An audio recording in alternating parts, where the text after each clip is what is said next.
Hello everyone, welcome to Genic education. Last time हम discuss कर रहे थे क्लासिफिकेशन ऑफ सर्वेइंग के बारे में। डियर, क्लासिफिकेशन ऑफ सर्वेइंग आपका कंप्लीट हो चुका था, उसको हम डिस्कस कर चुके थे और आज हमें स्टार्ट करना है प्रिंसिपल ऑफ सर्वेइंग।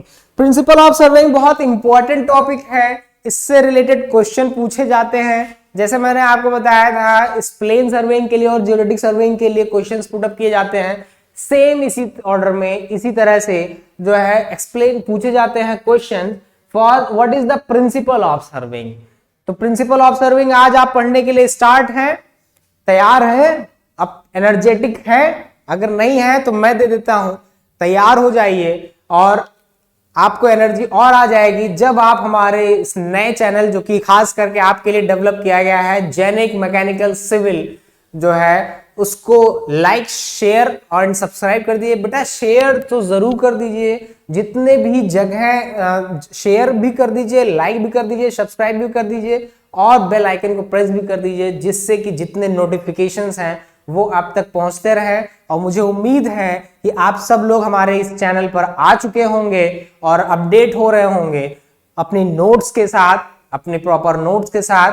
और जैसा कि मैं हमेशा आपको बताता हूं कि जब टॉपिक खत्म हो या जब चैप्टर यूनिट कंप्लीट हो, उसके बाद क्वेश्चंस की प्रैक्टिस जरूर करिए, जो भी आपके पास जब तक हम आपको एक धमाकेदार बुक अवेलेबल नहीं कर रहे हैं, तब तक जो है आपके पास जो भी प्रैक्टिस की बुक है, जो भी पुरानी या प्रीवियस ईयर्स की बुक है, उससे आप जो है प्रैक्टिस जरूर करिए। और उम्मीद है कि ये चैनल जो हमने आपके लिए डेवलप किया है, आप हमारे इस चैनल को सुपर से ऊपर ले जाएंगे। तो इसको जरूर ले जाइए और इस उम्मीद के साथ कि अब आपने हमारे चैनल को लाइक शेयर एंड सब्सक्राइब कर दिया होगा।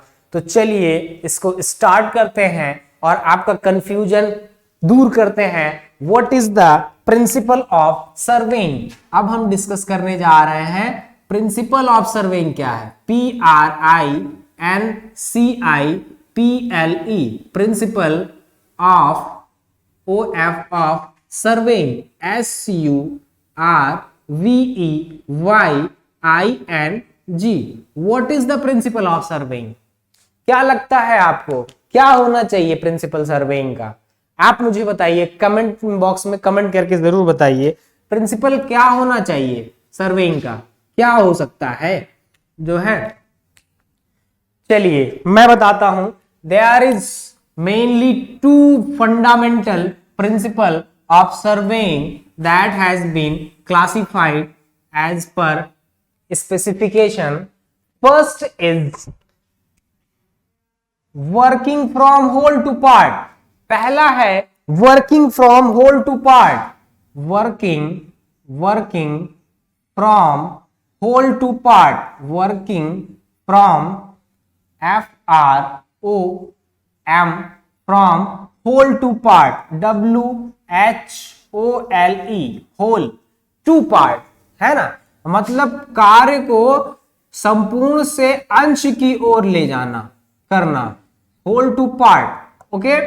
जबकि सेकेंड है dear, that is what, to determine the position of new point with the two reference point. to determine DETERMINE, to determine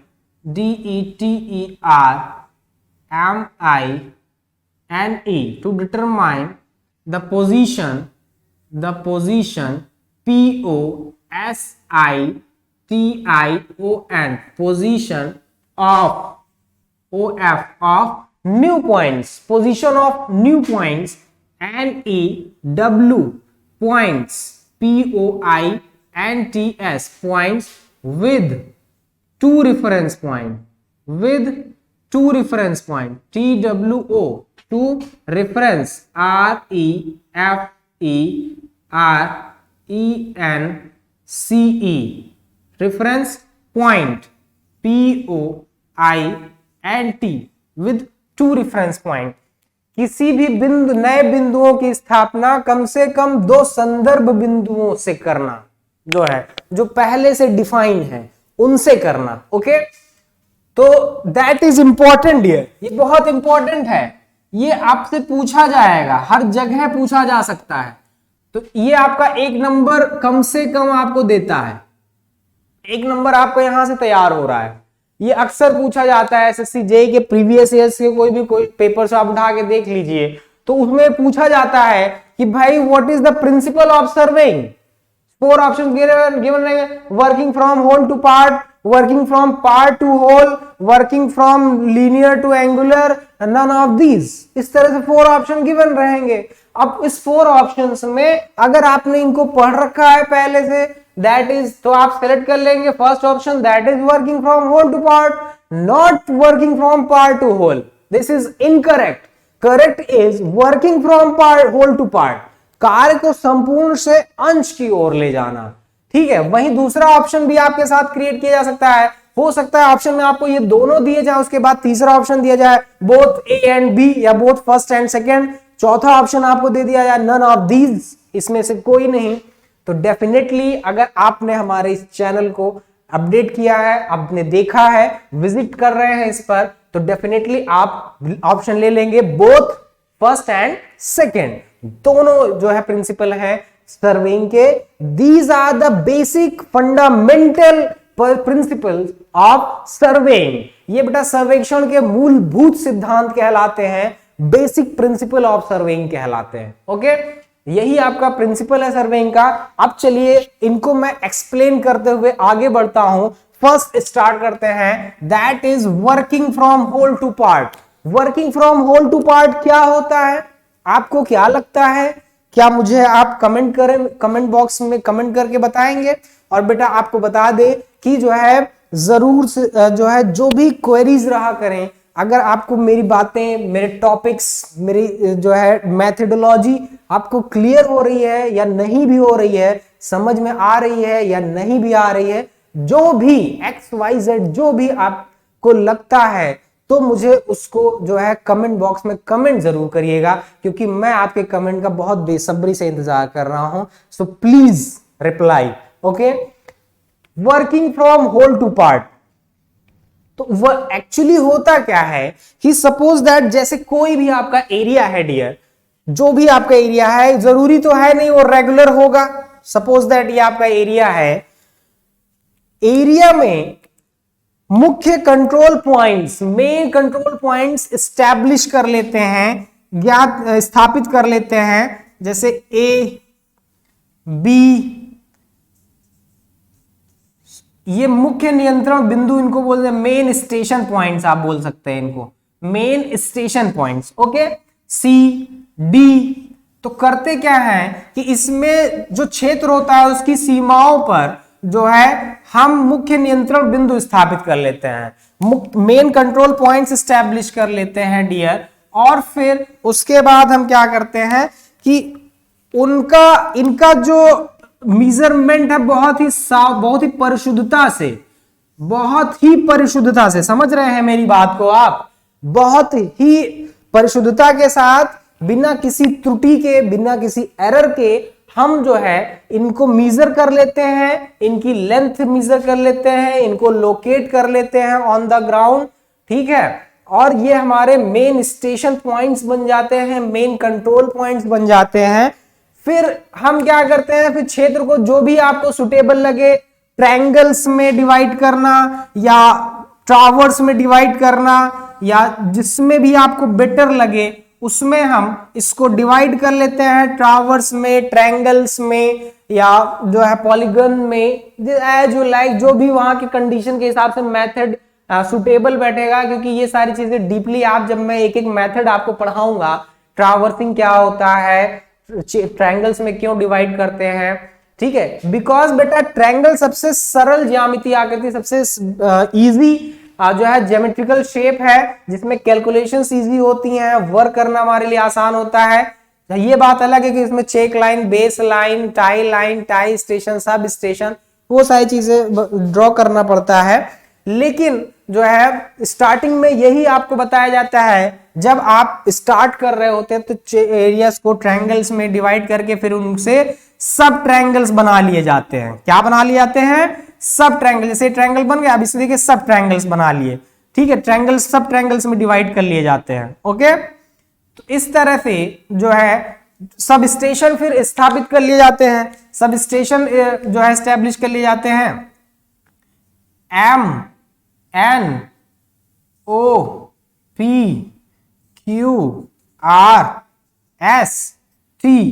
देख रहे हैं। तो एरियाज को हम क्या करते हैं, पहले से हम बाउंड्राइज कर लेते हैं जिससे कि एक्सपेंशन ना होने पाए।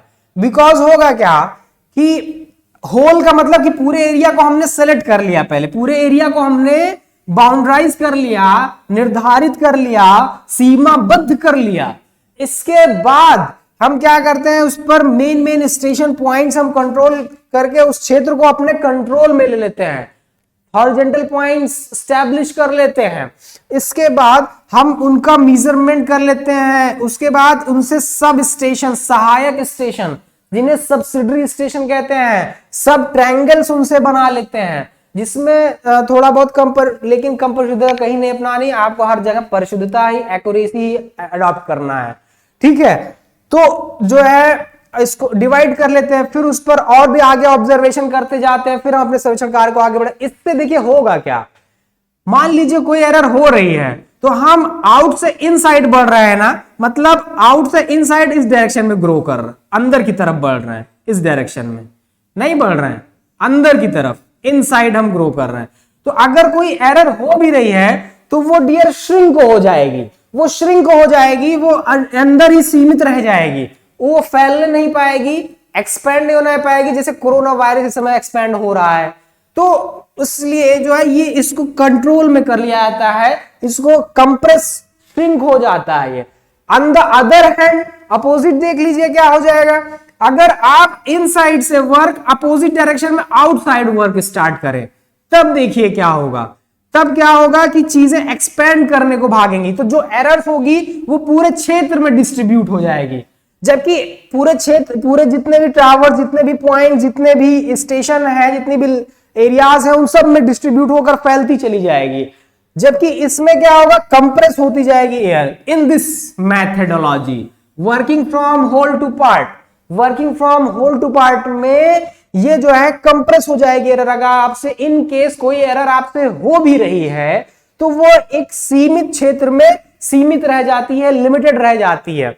ऑन द अदर हैंड अगर इसके विपरीत देखा जाए, इन साइड से आप बाहर की तरफ बढ़ रहे हैं तो एरर्स भी बढ़ती चली जाएंगी और पूरे क्षेत्र में फैल जाएंगी। फिर हमारे सर्वेक्षण करने का डियर कोई मतलब नहीं है, कोई फायदा नहीं है, बिकॉज वो एरर इंक्लूड हो जाएगी उसमें और वो परमिसिबल लिमिट से ज्यादा हो जाएगी, अलाउबल लिमिट से ज्यादा हो जाएगी। तो उस सर्वेक्षण को करने का कोई मतलब नहीं है, कोई आधार नहीं है, फिर वो निराधार हो जाता है। ओके, तो इसी चीज को प्रिवेंट करने के लिए, इसी प्रॉब्लम्स के सॉल्यूशन के लिए, आपके, मेरे और हम सब के सॉल्यूशन के लिए जो है इसको working from whole part to whole का मेथड अप्लाई किया जाता है सर्वेइंग में।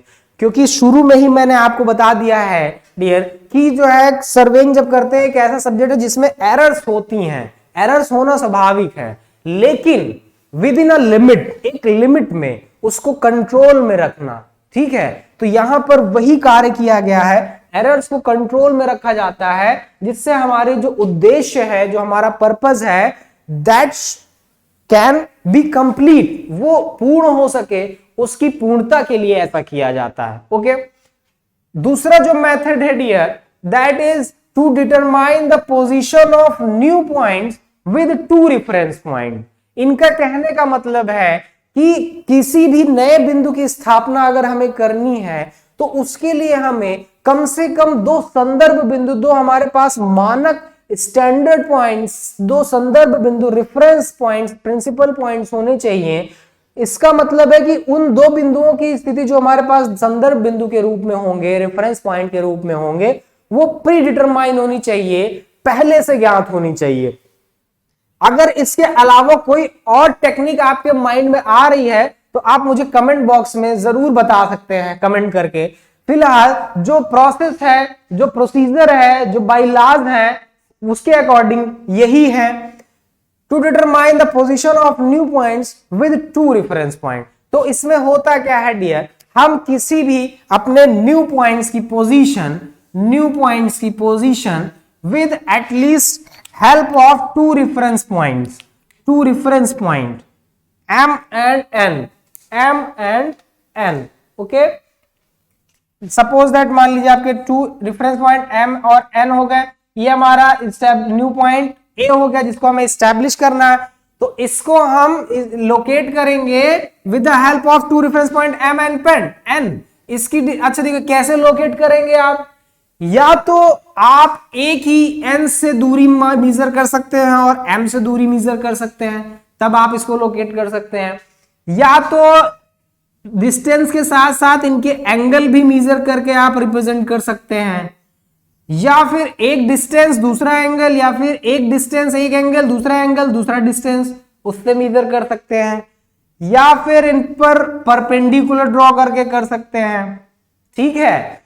लेकिन परपेंडिकुलर ड्रॉ करने पे यहां पर केवल जो है m और n का यूज नहीं हो पाएगा, क्योंकि हमें हमारे न्यू पॉइंट a को with the help of two reference station points की मदद से लोकेट करना है, इस पर परपेंडिकुलर ड्रॉ करके नहीं करना है।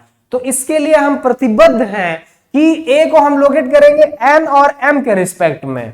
तो यहां पर हमारे पास ऑप्शन है m से a की डिस्टेंस मेजर कर ले, सपोज दैट L1, m से a से n की डिस्टेंस मेजर कर ले, suppose that L2, a n Rekha n इस mn के साथ कितना कोण बना रही है इसको मेजर कर ले, am रेखा nm के साथ कितना कोण बना रही है इसको मेजर कर ले, ठीक है।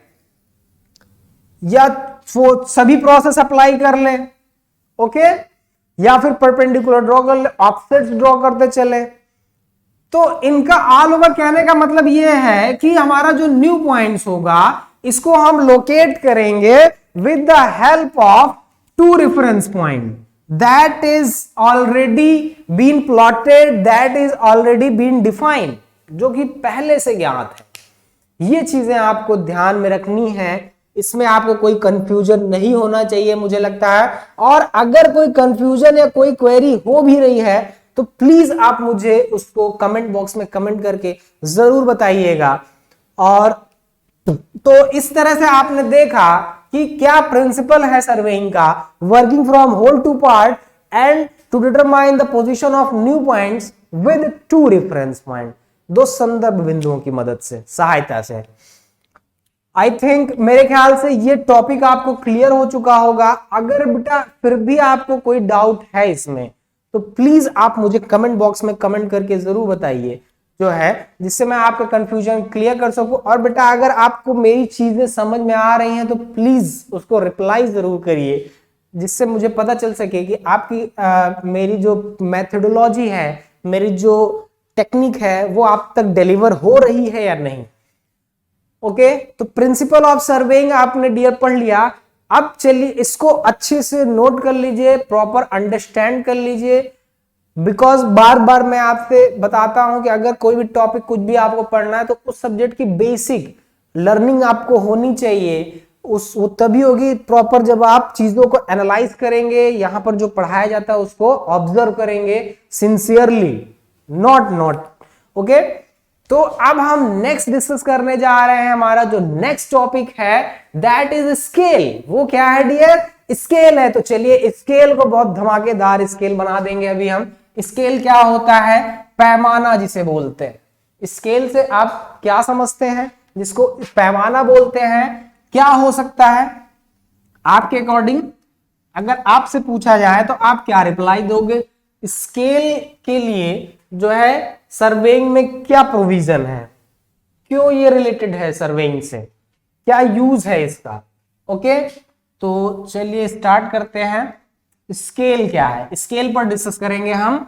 स्केल जो है क्यों यूज किया जाता है, क्या इसके फीचर्स हैं, क्या इसका स्पेसिफिकेशन है, उस पर हम डिस्कस करेंगे।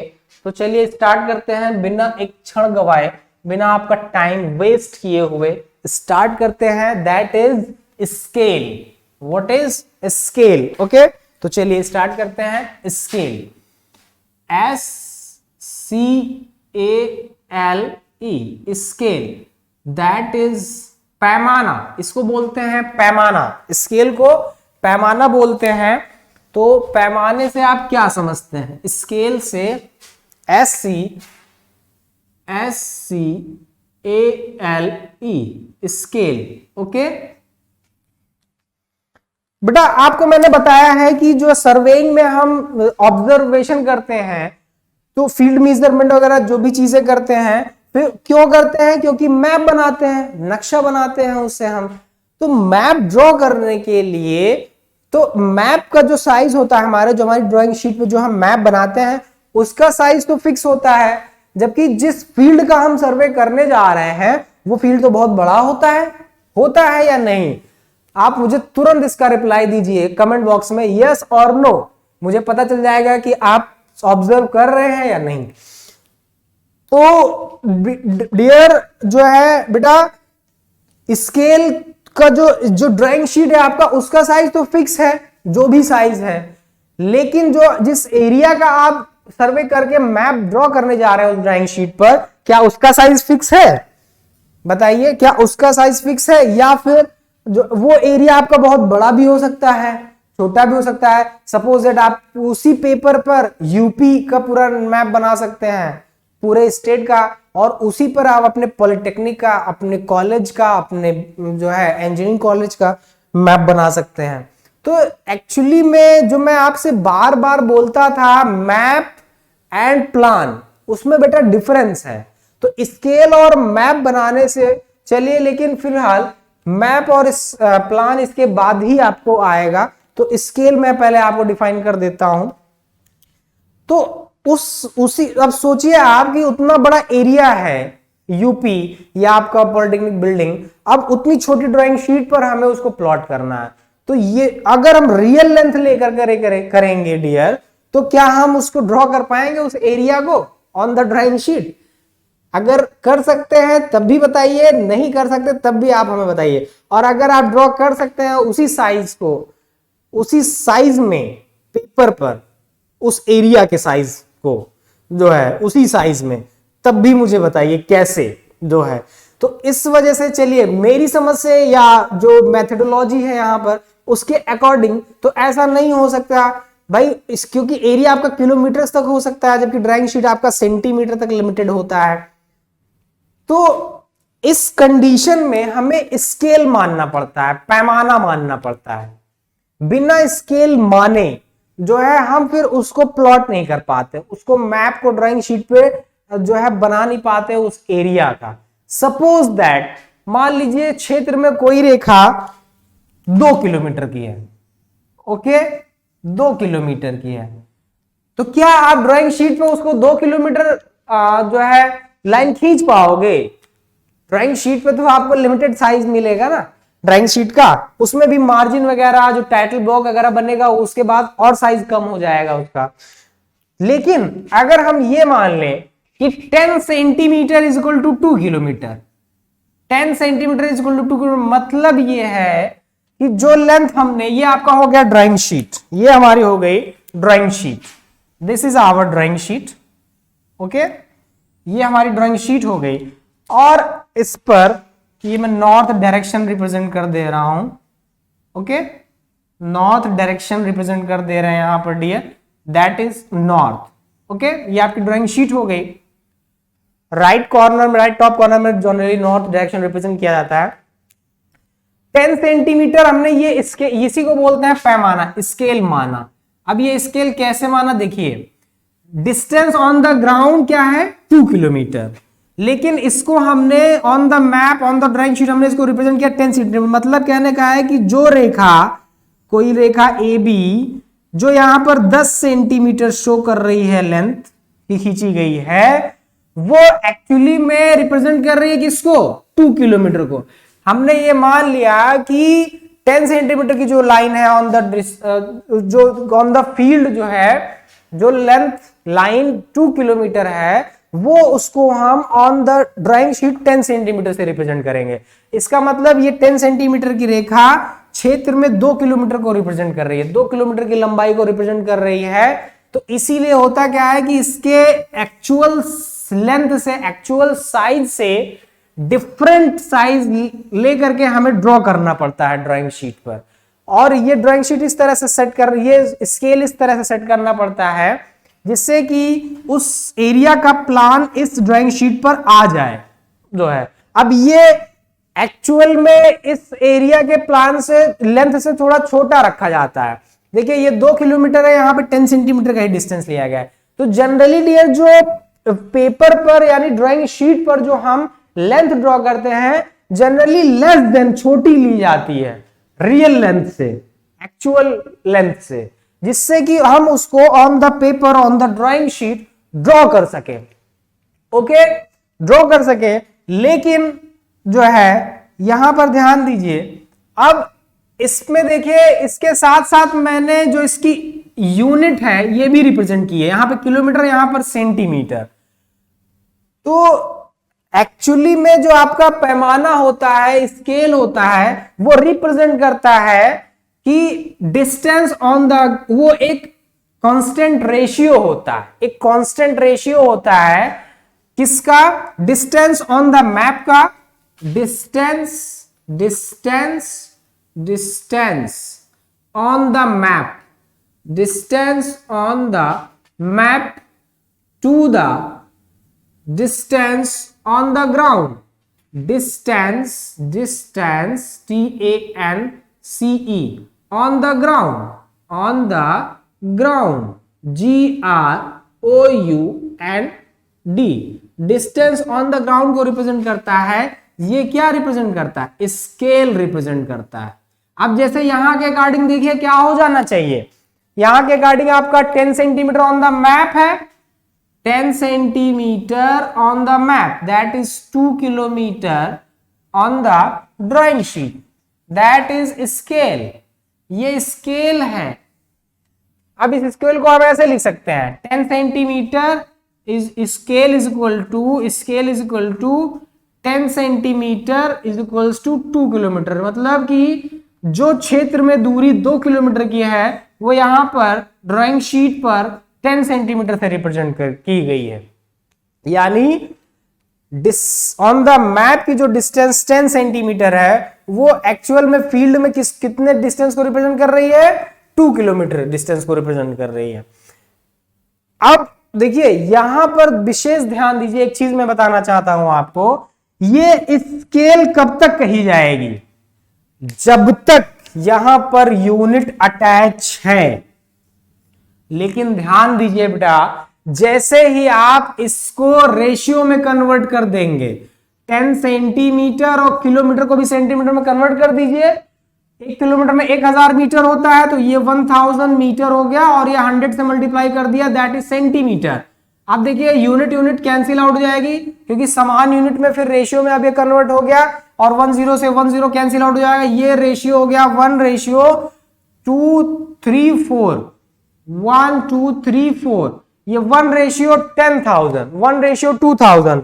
तो जब ये डियर हमने इसको कन्वर्ट कर दिया रेशियो में 1:2000, इंप्लाइज दैट 1:2000, इसको आरएफ बोला जाता है। इसको क्या बोला जाता है, आरएफ।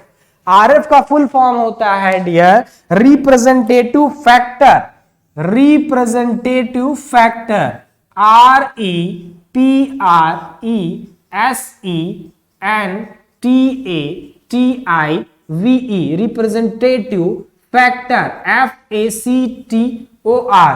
बेटा रिप्रेजेंटेटिव फैक्टर हिंदी में इसको निरूपक भिन्न बोला जाता है। तो विशेष ध्यान आपको यह देना है कि जब तक यूनिट अटैच है तब तक तो आप इसको स्केल बोलेंगे, लेकिन जैसे ही ये यूनिट कैंसिल आउट हो रही है, जैसे ये एक रेशियो में, अनुपात में चेंज हो रहा है विद यूनिटलेस, यूनिट अब नहीं रह गई ना, क्योंकि सेम यूनिट हो गया, कैंसिल आउट हो गया। तो यहां पर देखिए 40 है, ठीक है, 1 2 3 40 हो जाएगा, 1:20,000 का, 1:20,000।